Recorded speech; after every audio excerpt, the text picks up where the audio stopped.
Vous êtes de plus en plus nombreux à pousser les murs plutôt que de déménager. Et pour gagner de précieux mètres carrés, chacun sa méthode. Certains optent pour une extension livrée, prête à poser. Les plus bricoleurs décident de tout construire de leurs propres mains.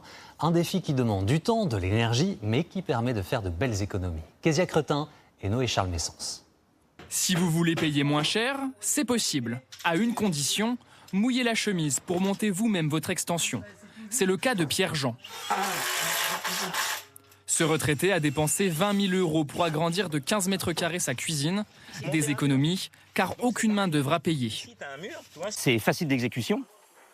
Je pouvais le faire seul, sans être parfaitement un spécialiste du bâtiment. Il suffisait de suivre les plans. Le concept, c'est un puzzle qu'il faut assembler.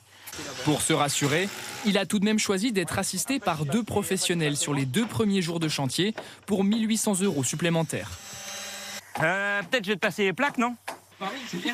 Dans 10 jours, si tout se passe bien, son extension sera terminée, accompagnée d'un grand sentiment de fierté. Il y a la satisfaction de faire quelque chose soi-même.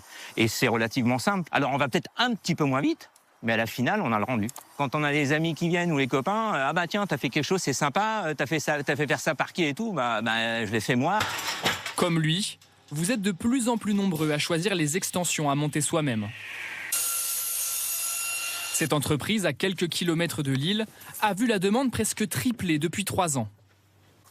Et donc l'idée, c'est que chaque pièce en fait va être découpée sur mesure et on va venir y poser dessus en fait un repère, un numéro que les clients vont pouvoir utiliser en fait pour faire l'assemblage. Chaque semaine, une quinzaine d'extensions de plus de 300 pièces sont fabriquées ici. Ces puzzles géants sont ensuite envoyés à travers toute la France.